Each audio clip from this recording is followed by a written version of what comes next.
So guys welcome back to micro classes. हमारी CTET की जुलाई 2024 के लिए इम्पोर्टेंट क्लासेस चल रही हैं। आज का हमारा सब्जेक्ट है हिंदी पेडागोजी। हिंदी की ये 10वीं क्लास है। आज का हमारा टॉपिक है शिक्षण सहायक सामग्री। जब आप हिंदी पढ़ाते हैं बच्चों को तो कौन कौन से शिक्षण सहायक सामग्री प्रयोग करते हैं, शिक्षण सहायक सामग्री क्या होता है, भाषा शिक्षण में क्या इसके लाभ होते हैं, भाषा प्रयोगशाला क्या होता है, प्रिंट समृद्ध वातावरण क्या होता है, ये दो टॉपिक भी हमारे शिक्षण सहायक सामग्री से जुड़े हुए होते हैं। तो इन टॉपिक की आज हम बात करेंगे इस क्लास में। साथ ही यह भी देखेंगे कि इनसे सीटेट के एग्जाम में कौन कौन से इंपॉर्टेंट क्वेश्चन बार बार पूछे जा रहे हैं, वह भी हम इस क्लास में डिस्कस करेंगे। आज का हमारा मेन टॉपिक है शिक्षण सहायक सामग्री क्या होता है, टीचिंग एड क्या होता है। अब एक टीचर क्लास में पढ़ाता है, आप टीचर हैं, आप क्लास में जाते हैं, आप पढ़ाते हैं। जब आप पढ़ाते हैं तब आप बहुत सारी सामग्री का प्रयोग करते हैं अपने पढ़ाने के साथ, अपने उस पढ़ाने को अच्छा और प्रभावी बनाने के लिए। एक शिक्षक शिक्षण प्रक्रिया के दौरान बहुत सारी सामग्री का प्रयोग करता है अपनी शिक्षण प्रक्रिया को प्रभावी करने के लिए। जैसे बोर्ड का प्रयोग करता है, वो चौक का प्रयोग करता है, डस्टर का प्रयोग करता है, पॉइंटर का प्रयोग कर सकता है, ये पॉइंटर आप देख रहे हैं। इसके अलावा किसी चार्ट पेपर का प्रयोग कर सकता है, किसी फोटो का प्रयोग कर सकता है। जिस तरह ताजमहल का फोटो है, ये ताजमहल का फोटो यहाँ पर लाकर लगा सकता है ये। इसके अलावा किसी चार्ट पेपर पर कुछ बनाकर लगा सकता है, या फिर कोई रियल ऑब्जेक्ट ला सकता है, जिस तरह रेडियो। ये शिक्षक रेडियो को भी अपनी क्लास में ला सकता है, जिससे बच्चे रेडियो को देख ले, रेडियो से कुछ सीख लें। तब ये सभी सामग्री शिक्षण सहायक सामग्री कहलाती है। ऐसी सामग्री जो एक शिक्षक अपनी शिक्षण प्रक्रिया के दौरान प्रयोग करता है अपने शिक्षण को प्रभावी बनाने के लिए, जो सामग्री उसकी शिक्षण में सहायता करती है, उस सामग्री को हम शिक्षण सहायक सामग्री कहते हैं। शिक्षण के दौरान शिक्षण प्रक्रिया को आसान बनाने के लिए एक शिक्षक कक्षा में बहुत सी सामग्री व उपकरणों को प्रयोग करता है, जैसे सामपट, चित्र, चार्ट, मॉडल आदि। यह सामग्री व उपकरण ही शिक्षण सहायक सामग्री कहलाती है। जो भी सामग्री या उपकरण एक शिक्षक प्रयोग करेगा कक्षा में पढ़ाते टाइम, वह सभी सामग्री शिक्षण सहायक सामग्री कहलाती है, क्योंकि वह सभी सामग्री इस शिक्षक की शिक्षण में सहायता करती है। अब शिक्षण सहायक सामग्री को हम 3 भागों में बांटते हैं। शिक्षण सहायक सामग्री को 3 भागों में बांटा जाता है: श्रव्य सहायक सामग्री, दृश्य सहायक सामग्री, श्रव्य दृश्य सहायक सामग्री। ऐसी सामग्री जिसे हम सुन सकते हैं सिर्फ, जैसे रेडियो, उसे हम श्रव्य सहायक सामग्री कहेंगे। ऐसी सामग्री जिसे हम सिर्फ देख सकते हैं, जैसे ये चार्ट पेपर या ये फोटो, इसे हम सिर्फ देख ही सकते हैं, उसे हम दृश्य सहायक सामग्री कहेंगे। ऐसी सहायक सामग्री जिसे हम सुन भी सकते हैं, देख भी सकते हैं, उसे हम श्रव्य दृश्य सहायक सामग्री कहेंगे, जैसे हमारा कंप्यूटर, मोबाइल, टीवी। ये मैं बता चुका हूं आपको, अभी बताए हैं। श्रव्य सहायक सामग्री जिसे हम सिर्फ सुन सकते हैं, जैसे radio, tape recorder, gramophone, Linguaphone. ये ग्रामोफोन होता है, ऐसा ही लिंग्वाफोन भी होता है। रेडियो, टेप रिकॉर्डर को तो आप जानते ही हैं। दृश्य सहायक सामग्री जिसे हम सिर्फ देख सकते हो, जैसे प्रोजेक्टर। ये प्रोजेक्टर है, यहाँ पर हमने किसी एक फोटो का प्रोजेक्शन यहाँ पर कर दिया है इस बड़े से पर्दे पर। अब इसे बच्चे सुन नहीं सकते, सिर्फ देख ही सकते हैं। प्रोजेक्टर हुआ, ब्लैक बोर्ड हुआ, हमारा मानचित्र हुआ, ग्लोब हुआ, मानचित्र मतलब मैप, ग्लोब हुआ, कोई चित्र हुआ, पोस्टर हुआ, किसी चीज का मॉडल हुआ, मॉडल मतलब 3D मॉडल। हम ताजमहल का एक प्लास्टिक का छोटा सा मॉडल बनाकर ले आए। इन सभी चीजों को हम सिर्फ देख सकते हैं, सुन नहीं सकते, जिस वजह से हम इन सामग्रियों को दृश्य सहायक सामग्री कहते हैं। तीसरे प्रकार की हमारी सामग्री है श्रव्य दृश्य सहायक सामग्री, ऑडियो विजुअल एड्स।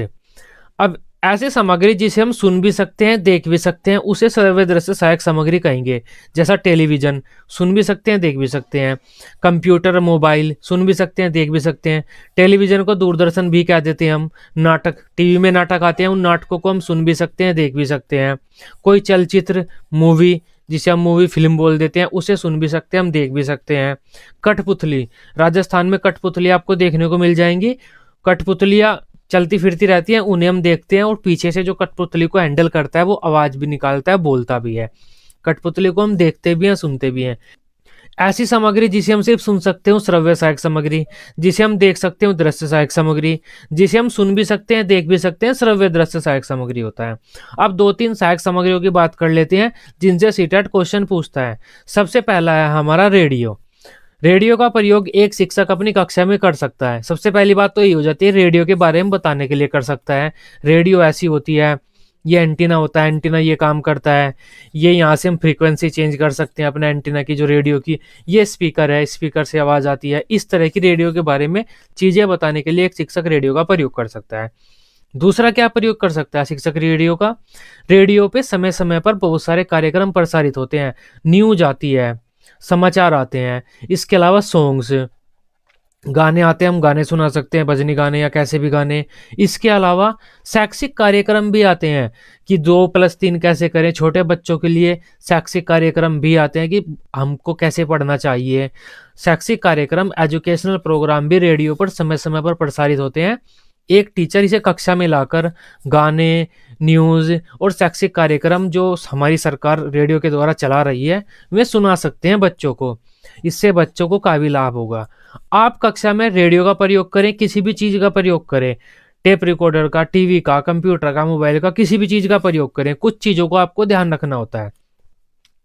पहले तो ये हो जाती है, आपको बच्चों को मानसिक रूप से तैयार करना होगा कि हम आज रेडियो से के द्वारा पढ़ेंगे, रेडियो ऐसी होती है, रेडियो पे हम ये चीज़ें पढ़ेंगे। टॉपिक का नाम आप बच्चों को बता दो, मानसिक रूप से उन्हें तैयार कर दो कि हाँ आज हमारे साथ ये होने वाला है, उनके लिए सरप्राइज न हो। उसके बाद बच्चों को आप निर्देश दे दो, जब रेडियो बज रही हो आप चुप रहिए, कॉपी पेंसिल रखिए, अगर कोई क्वेश्चन है आप उसमें लिख लीजिए। जब रेडियो बंद हो जाती है आप बच्चों से क्वेश्चन आंसर करिए, बच्चों के क्वेश्चनों का आंसर दीजिए, जो बच्चों के डाउट है उन्हें सोल्व करिए। इससे जो रेडियो का जो हमारा तरीका था पढ़ाने का वह सफल हो जाएगा। बच्चों को मानसिक रूप से तैयार करना, बच्चों को शांत रहने के लिए कहना जब प्रोग्राम चल रहा हो, बाद में बच्चों से क्वेश्चन आंसर करना, ये पूछने के लिए बच्चों ने कितना सीखा है, और बच्चों का कोई डाउट है उसे भी सोल्व कर देना। ये सारी चीजें शिक्षण सहायक सामग्री को प्रयोग करते टाइम होनी चाहिए। रेडियो के बारे में पढ़ते हैं थोड़ा सा। इसके द्वारा प्रसारित होने वाले कार्यक्रमों को सुना जा सकता है। इसमें समाचार, गाने, शैक्षिक कार्यक्रम आदि समय समय पर प्रसारित होते हैं जो छात्रों के लिए होते हैं, छात्र सुन सकते हैं। कक्षा में रेडियो प्रयोग करने से पहले छात्रों को मानसिक रूप से तैयार करना चाहिए। कार्यक्रम के बाद छात्रों की समस्याओं का समाधान किया जाना चाहिए, जो छात्रों के डाउट है उनको सोल्व किया जाना चाहिए, और छात्रों से क्वेश्चन आंसर भी किए जाने चाहिए, जिससे कि आपको पता लग सके बच्चों ने क्या सीख लिया है। रेडियो में एक समस्या है, अगर कोई बच्चा रह गया सुने बिगर तो वह दोबारा नहीं सुन सकता। रेडियो की अपनी टाइम है, उस टाइम पर कोई प्रोग्राम आएगा तो आएगा, अगर आप नहीं है तो वह आपसे छूट जाएगा, आप उसे अपनी मर्जी से अपने समय पर नहीं सुन सकते। ये रेडियो में एक समस्या थी। इस समस्या को दूर करने के लिए हमने टैप रिकॉर्डर बनाया। इसमें हम अपनी आवाज़ को रिकॉर्ड कर सकते हैं, किसी की भी आवाज़ को रिकॉर्ड कर सकते हैं, कोई भी एक शैक्षिक कार्यक्रम उसे रिकॉर्ड कर सकते हैं, कैसेट लगा सकते हैं और उस कैसेट को जब चाहें जितनी बार चाहें सुन सकते हैं। रेडियो का ही एक अपडेटेड वर्जन है ये टेप रिकॉर्डर। इसके बारे में थोड़ा सा पढ़ते हैं। इसमें आवाज़ को रिकॉर्ड कर सकते हैं तथा रिकॉर्ड की गई आवाज़ को सुन सकते हैं। टीचर अपनी आवाज़ को भी रिकॉर्ड कर सकता है, दूसरे की आवाज़ जो रिकॉर्ड की गई कैसेट है उसे भी लाकर यहाँ पर चला सकता है। इसके माध्यम से किसी भी शैक्षिक कार्यक्रम को जब चाहे तब सुना जा सकता है, जितनी बार चाहे उतनी बार सुना जा सकता है। छात्रों की समय के अनुसार, छात्रों की उपस्थिति के अनुसार, कितने छात्र कब आए हैं, किसके लिए कब चलाना है, कौन सा कार्यक्रम, शिक्षक के कंट्रोल में आ जाता है। कोई भी शैक्षिक कार्यक्रम यहाँ पर वह सारा रेडियो के कंट्रोल में था, जो रेडियो का चैनल था उसके कंट्रोल में था। नेक्स्ट है हमारा ग्रामोफोन। ग्रामोफोन हमारा ऐसा होता है, मूवी वगैरह में आपने देखा होगा, ये स्लाइडर होता है, हेड बोलते हैं जिसे, उसे हम यहाँ पर ये कैसेट पर रख देते हैं। ये एक कैसेट होती है जो घूमती रहती है। इस हेड को हम, स्लाइडर को कैसेट पर रखते हैं, ये गाना गाने लगता है, इसमें से गाने बजने लगते हैं। ठीक इसी प्रकार लिंगवा फोन होता है, ये हमारा लिंगवा फोन होता है, बस ग्रामोफोन को थोड़ा छोटा कर दिया हमने, एक छोटे से डब्बे में रख दिया। ये हेड हो गया हमारा, और यहाँ पर आवाज़ आती रहती है इस कैसेट से। ग्रामोफोन और लिंग्वाफोन एक जैसी चीज ही होती है, लेकिन इनका अलग अलग उद्देश्य के लिए प्रयोग करते हैं हम। ग्रामोफोन का प्रयोग हम गाने सुनने के लिए करते हैं, जिस वजह से ग्रामोफोन का प्रयोग हम कक्षा में बच्चों को संगीत की शिक्षा देने के लिए करते हैं। कहीं पर भी आपको ग्रामोफोन लिखा हुआ मिले, उसका मतलब है कि इसका प्रयोग हम कक्षा में संगीत की शिक्षा प्रदान करने के लिए करेंगे। सीटेट में क्वेश्चन आता है कि संगीत सुनने का यंत्र कौन सा है? ग्रामोफोन है। संगीत की शिक्षा किसके द्वारा प्रदान करते हैं? हम ग्रामोफोन के द्वारा करते हैं। कोई बच्चा संगीतज्ञ बनना चाहता है, संगीत सीखना चाहता है, आप किस यंत्र का प्रयोग करेंगे? ग्रामोफोन का करेंगे। अगर आप भाषा की बात करें, बच्चों को आप भाषा सिखाना चाहते हैं, लिंगवा फोन का मतलब होता है लैंग्वेज। ये लैंग्वेज से बना है, लिंगवा मतलब लैंग्वेज। लिंगवा फोन का मतलब होता है अगर आप बच्चों को भाषा सिखाने के लिए किसी यंत्र का प्रयोग कर रहे हैं, उस यंत्र को हम लिंगवा फोन कहेंगे। आप बच्चों का प्रोनाउंसिएशन सुधारना चाहते हैं, उच्चारण, कौन से यंत्र का प्रयोग करेंगे? सीटेट में क्वेश्चन आता है, हम करेंगे लिंगवा फोन का प्रयोग। आप बच्चों के श्रवण कौशल का विकास करना चाहते हैं, लिंगवा फोन का प्रयोग करेंगे। आप बच्चों को भाषा सिखाना चाहते हैं, लिंगवा फोन का प्रयोग करेंगे। बच्चों का जो भाषिक ज्ञान है उसे बढ़ाना चाहते हैं, लिंगवा फोन का प्रयोग करेंगे। इस तरह के क्वेश्चन सीटेट के पेपर में आते हैं। यहाँ पर लिखा भी है, यह ग्रामोफोन की तरह का ही एक यंत्र है, इससे छात्रों को भाषा का ज्ञान दिया जाता है, छात्रों का उच्चारण वगैरह सुधारा जाता है। अब बात कर लेते हैं नेक्स्ट, हमारी जो शिक्षण सहायक सामग्री है, फ्लैश कार्ड।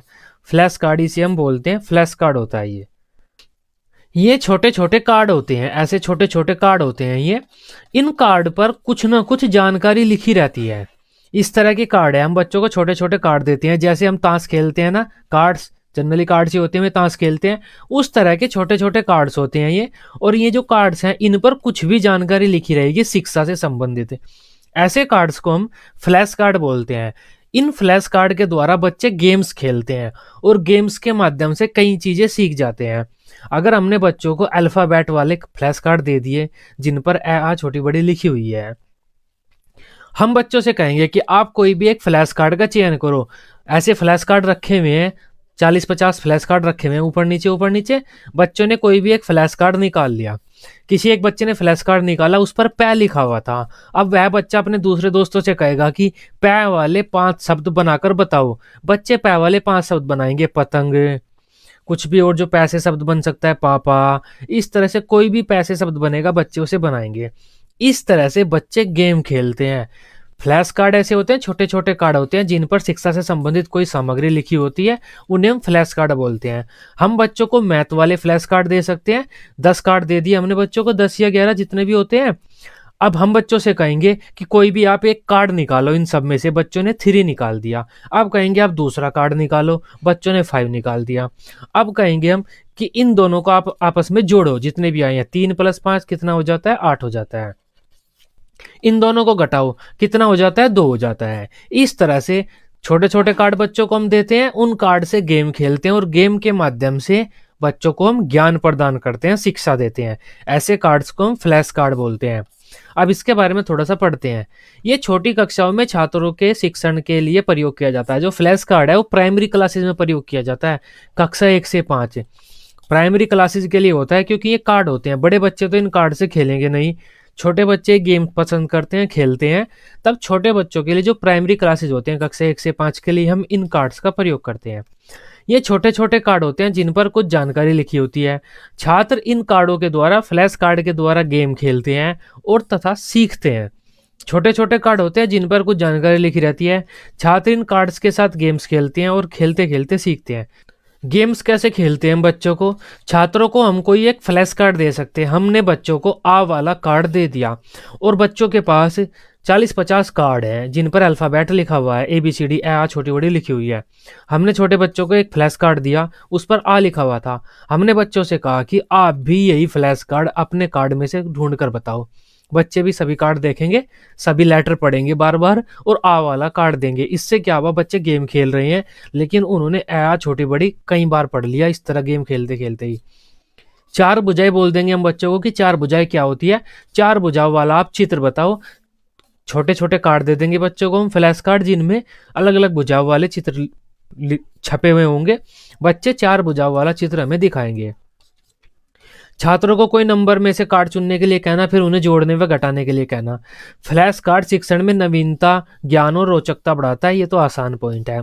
ज्ञान बढ़ेगा बच्चों का फ्लैश कार्ड से, शिक्षण में नवीनता व रोचकता आएगी क्योंकि हम कोई नई चीज प्रयोग कर रहे हैं।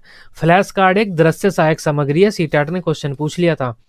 फ्लैश कार्ड को हम सुन नहीं सकते, जब सुन नहीं सकते सिर्फ देख सकते हैं, तो ये एक दृश्य सहायक सामग्री हुआ। आई होप फ्लैश कार्ड के बारे में आप समझ पाए होंगे। इंपॉर्टेंट पॉइंट है ये, काफी क्वेश्चन यहाँ से आते हैं सीटेट के एग्जाम में फ्लैश कार्ड से।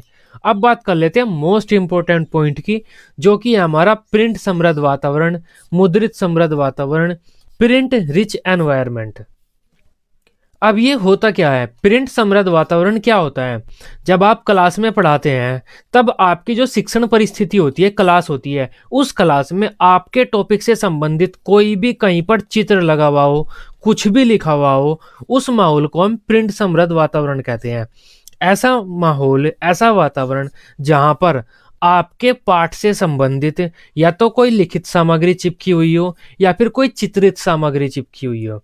अगर आपकी कक्षा में आपके जो टॉपिक है, जो भी आप टॉपिक पढ़ा रहे हैं, उस टॉपिक से संबंधित कोई भी पोस्टर लगा हुआ है या कोई भी लाइन लिखी हुई है, उस माहौल को हम प्रिंट समृद्ध वातावरण कहते हैं।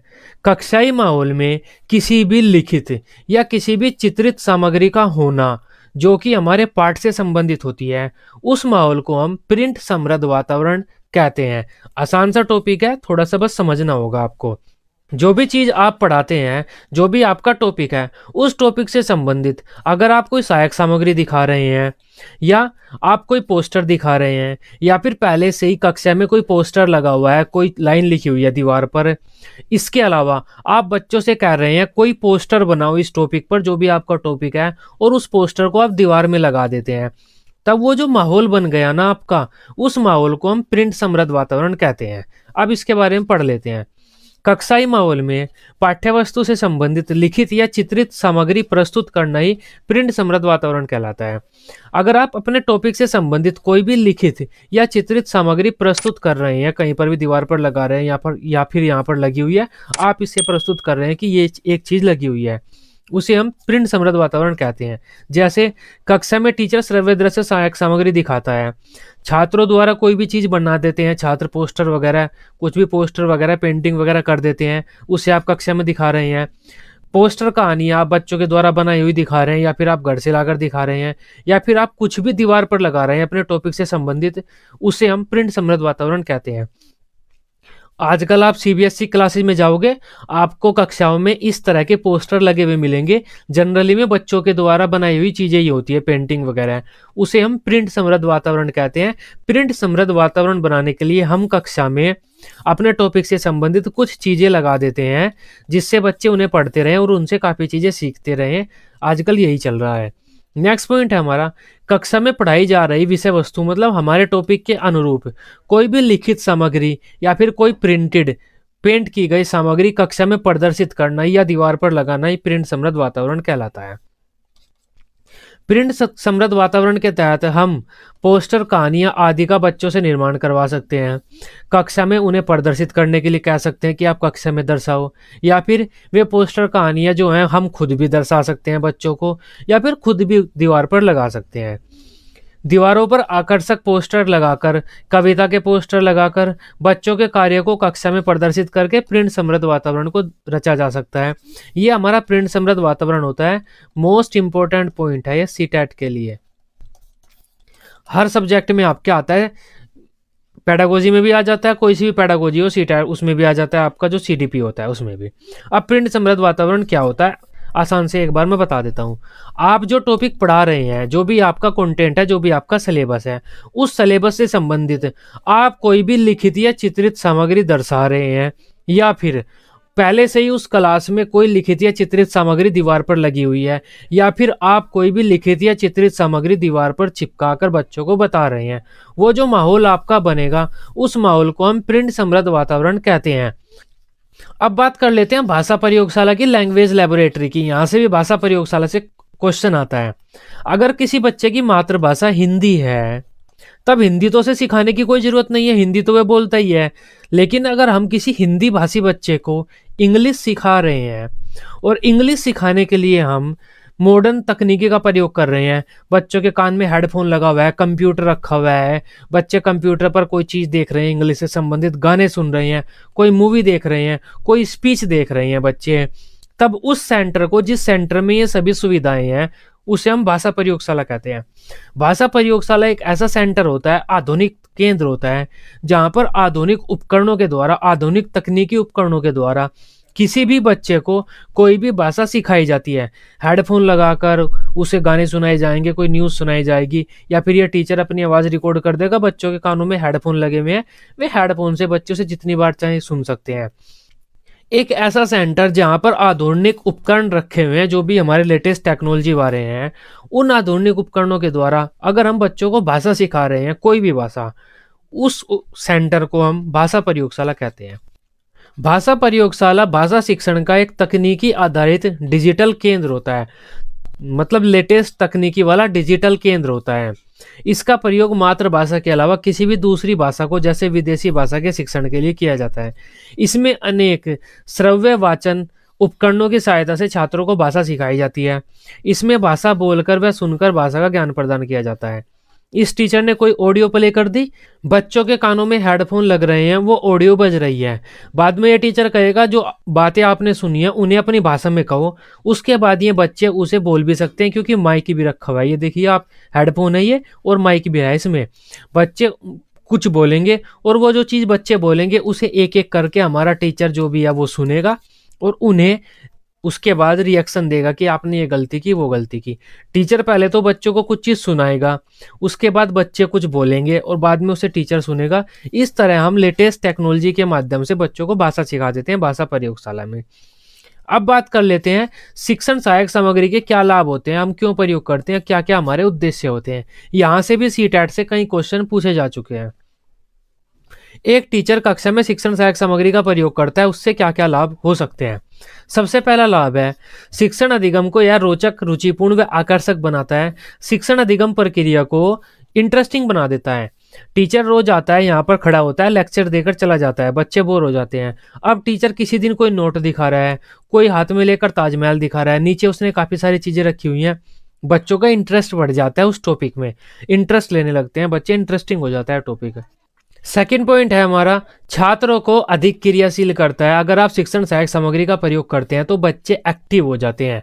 आप यहाँ पर खड़े होकर लेक्चर दे रहे हैं, बच्चे यहाँ पर बैठे हुए हैं चुपचाप, लेकिन अगर आप कोई नोट दिखाएंगे, किसी दिन आप ग्लोब लेकर आ गए, तब बच्चे क्या होंगे, उसे देखेंगे, एक्टिव हो जाएंगे, सक्रिय हो जाएंगे, चुपचाप बैठे नहीं रहेंगे। सीखने की गति में सुधार होता है, बच्चे जल्दी सीखते हैं और अच्छा सीखते हैं। ज्ञान स्थायी हो जाता है। बच्चों को अगर आप कुछ चीज़ दिखाकर कोई पॉइंट बताएंगे, अगर आप बताएंगे ये नोट होता है, ये ग्लोब होता है, हमारी धरती ऐसी होती है, तो बच्चे अच्छा सीखते हैं, स्थायी रूप से सीखते हैं, उसे जल्दी भूलते नहीं है। जटिल विषयों को समझाने में बहुत सहायक है। अगर आप नहीं बता पा रहे कि इक्वेटर क्या होता है और कर्क रेखा क्या होती है, मकर रेखा क्या होती है, तब आप इस तरह से एक ग्लोब लेकर बच्चों को बता सकते हैं, ये धरती है, यहाँ पर ये इक्वेटर है, ये कर्क रेखा है, मकर रेखा है, ये भूमध्य रेखा है। जो कठिन विषय थे वे आसान हो जाते हैं सहायक सामग्री का प्रयोग करके। अमूर्त पदार्थों को मूर्त रूप प्रदान कर देता है। अगर हम कक्षा में आकर धरती के बारे में बात करते हैं, जमीन के बारे में, तो जो चीज़ हमारे सामने नहीं है वो अमूर्त होता है। लेकिन अगर हम ग्लोब लेकर आ जाते हैं, तब हम इस धरती के बारे में बात करेंगे, हमारी धरती ऐसी है, इसे धरती मानो, तब बच्चे इसे धरती मानेंगे, ये मूर्त हो गया। मूर्त क्या होता है, कुछ भी ऐसी चीज जो बच्चों के सामने है वो मूर्त होता है। यह बालकों की निरीक्षण शक्ति का विकास करता है। बच्चे ऑब्जर्व करते हैं, कई चीज़ों को देखते हैं, तो ऑब्जर्वेशन पावर बच्चों की बढ़ जाती है। बालकों के इंद्रिय प्रशिक्षण में सहायक होता है। इंद्रिय क्या होती हैं, चीज़ों को सुनकर व देखकर समझने की क्षमता, उसे तो हम इंद्रिया बोलते हैं। तब इंद्रियों के प्रशिक्षण में इंद्रियां भी हमारी अच्छी होती हैं। छात्रों को नवीन तकनीकी से परिचित कराता है हमारा शिक्षण सहायक सामग्री। आजकल जो हमारी लेटेस्ट टेक्नोलॉजी चल रही है, जैसे कि हम रेडियो ला सकते हैं कक्षा में, टीवी ला सकते हैं, मोबाइल ला सकते हैं, जो आजकल जो लेटेस्ट टेक्नोलॉजी चल रही है उसके बारे में बच्चे समझ लेंगे, उसके बारे में भी हम बच्चों को परिचित करा सकते हैं। व्यक्तिगत विभिन्नताओं की पूर्ति में सहायक होता है। जो इंटेलिजेंट बच्चे होते हैं, टीचर बोलते हैं उसे ही समझ लेंगे, लेकिन जो कम इंटेलिजेंट बच्चे हैं वे उन चीज़ों को देखकर सीख लेंगे। जो बच्चा देख नहीं सकता वो इस टीचर की बात सुनकर समझ लेगा। जो बच्चा सुन नहीं सकता वो इस टीचर की जो चीज़ दिखा रहा है उस चीज़ को देखकर समझ लेगा। इस तरह से जो व्यक्तिगत विभिन्नताएं हैं, इंडिविजुअल डिफरेंसेस, उनकी पूर्ति में भी सहायक होता है शिक्षण सहायक सामग्री। ये हमारा टॉपिक था शिक्षण सहायक सामग्री। अब बात करते हैं इस टॉपिक से कौन कौन से क्वेश्चन हमारे एग्जाम में पूछे जाते हैं। सबसे पहला क्वेश्चन है हमारा, भाषा कक्षा में विभिन्न श्रव्य दृश्य साधनों का प्रयोग का क्या उद्देश्य नहीं है। जो लास्ट में पढ़ा वो आजकल सबसे पहले ही आ रहा है। अगर हम कक्षा में टीचिंग एड का प्रयोग कर रहे हैं तब कौन सा एक उद्देश्य नहीं है। सभी प्रकार के बच्चों की आवश्यकताओं का ध्यान रखना, सही बात है। सभी प्रकार के बच्चे मतलब व्यक्तिगत विभिन्नताओं की पूर्ति करना। सीखने सिखाने की प्रक्रिया को रुचिकर बनाना, ये भी है। विद्यालय प्रमुख के निर्देशनों का पालन करना, ये नहीं है। आधुनिक तकनीकी को कक्षा में लाना, ये भी हो सकता है। इसका आंसर सी है। शिक्षण सहायक सामग्री को कक्षा में प्रयोग करने का ये एक उद्देश्य नहीं होता कि जो हमारे विद्यालय के प्रमुख है उन्होंने हमें कहा है कि आपको प्रयोग करने पड़ेंगे तो हम कर रहे हैं। हम अपनी मर्जी से करते हैं, अपने शिक्षण को प्रभावी बनाने के लिए करते हैं। सहायक सामग्री किस चीज से संबंधित नहीं होती? पाठ के प्रति रुचि जागृत करती है, सहायक सामग्री करती है। अधिगम को रोचक व आकर्षक बनाती है, करती है। छात्रों को अधिक क्रियाशील करती है, करती है। ज्ञान को अस्थायी नहीं बनाती सहायक सामग्री, ज्ञान को स्थायी बनाती है। नेक्स्ट क्वेश्चन है, फ्लैश कार्ड किस चीज के लिए प्रयोग किए जाते हैं? श्रव्य सहायक सामग्री के रूप में नहीं, दृश्य सहायक सामग्री के रूप में फ्लैश कार्ड प्रयोग किए जाते हैं, क्योंकि फ्लैश कार्डों को हम देख सकते हैं। निम्न में से क्या फ्लैश कार्ड की एक विशेषता नहीं है? सभी विषयों का ज्ञान फ्लैश कार्ड के माध्यम से दिया जा सकता है, ये नहीं हो सकता, क्योंकि फ्लैश कार्ड छोटे छोटे से कार्ड ही तो होते हैं। तब सभी विषयों का ज्ञान या सभी ज्ञान हम नहीं दे सकते फ्लैश कार्ड के माध्यम से। अगर हम संगीत का ज्ञान देना चाहें या अमोनिया गैस कैसे बनती है उसका प्रैक्टिकल के बारे में बताना चाहें तो नहीं बता सकते फ्लैश कार्ड के माध्यम से। इनका प्रयोग छोटी कक्षाओं में किया जाता है, ये सही बात है। यह भाषा शिक्षण में रोचकता व ज्ञान को बढ़ाता है, ये भी सही बात है। शिक्षण में नवीनता लाता है, ये भी सही बात है। इसका आंसर ए हो जाता है, फ्लैश कार्ड की ये विशेषता नहीं है। नेक्स्ट क्वेश्चन है, के द्वारा छात्रों के भाषाई कौशलों का निर्माण किया जाता है, विकास किया जाता है। भाषाई कौशल मतलब भाषा हम लिंग्वा फोन के द्वारा सिखाते हैं बच्चों को। भाषा सिखाने के लिए हम भाषाई कौशलों को सिखाने के लिए लिंग्वा फोन का प्रयोग करते हैं। हम संगीत की शिक्षा प्रदान करने के लिए हम ग्रामोफोन का प्रयोग करते हैं, इसका आंसर ए हो जाता है। नेक्स्ट क्वेश्चन है, शैक्षिक रेडियो की विशेषता की ओर संकेत नहीं करता। निम्न में से क्या चीज एक शैक्षिक रेडियो की विशेषता नहीं है? यह छात्रों की भाषा को विस्तार प्रदान करती है, मतलब छात्रों को भाषा सीखने का अवसर देती है। अब रेडियो पर भाषा का कोई लेक्चर आएगा तो भाषा तो सीखेंगे ही बच्चे। यह छात्रों को दैनिक घटनाओं की जानकारी प्रदान करती है, हमारा न्यूज। दैनिक घटनाओं की जानकारी प्रदान करती है, समाचार। कार्यक्रम के बाद छात्रों से प्रश्न पूछे जाते हैं, ये भी सही है। इसके माध्यम से कार्यक्रम को छात्रों के समय अनुसार सुनाया जा सकता है, ये गलत है। रेडियो के जो कार्यक्रम है हम छात्रों के समय अनुसार नहीं सुना सकते, रेडियो के समय अनुसार सुनाएंगे। अगर छात्रों का टाइम नहीं है सुनने का तब वे दोबारा नहीं सुन पाएंगे। नेक्स्ट क्वेश्चन है, कक्षा में प्रिंट समृद्ध वातावरण से क्या आशय है? कक्षा में रंगीन चार्ट, पोस्टर आदि लगाना, सही बात है। कक्षा की दीवारों पर रंगीन कविता आदि पेंट कराना, ये भी सही बात है। कक्षा में बड़े आकार में वर्णमाला के चार्ट लगाना, ये भी हो सकता है। कक्षा में पढ़ाई जा रही विषय वस्तु के अनुरूप लिखित सामग्री प्रस्तुत करना, ये भी सही है। अब हमें बताना है प्रिंट समृद्ध वातावरण का क्या अर्थ है। अब ये सारे ऑप्शन सही है, लेकिन जो सबसे ज्यादा सही है वो डी सही है। अब हम डी आंसर लगा देते हैं। डी का मतलब क्या है? जो टॉपिक हम क्लास में पढ़ा रहे हैं उस टॉपिक के अनुरूप हम कोई लिखित सामग्री प्रदर्शित कर रहे हैं, और हमारे टॉपिक से संबंधित जब भी हम कुछ प्रदर्शित करते हैं उस माहौल को हम प्रिंट समृद्ध वातावरण बोलते हैं। बाकी सही सभी हैं, ये भी सही है, लेकिन ये कम सही है, ये ज्यादा सही है, इस वजह से हम डी को आंसर मानेंगे। ये हमारा आज का टॉपिक था। आई होप शिक्षण सहायक सामग्री क्या होता है, भाषा प्रयोगशाला, प्रिंट समृद्ध वातावरण, सब कुछ आप समझ पाए होंगे। वीडियो अच्छी लगी हो आप इसे अपने सीटेट ग्रुप वगैरह दोस्तों के साथ शेयर कर सकते हैं, लाइक कर सकते हैं। सीटेट की सभी सब्जेक्ट की रेगुलर क्लासेस लेने के लिए आप इस चैनल को सब्सक्राइब कर सकते हैं। Till then, bye bye, take care.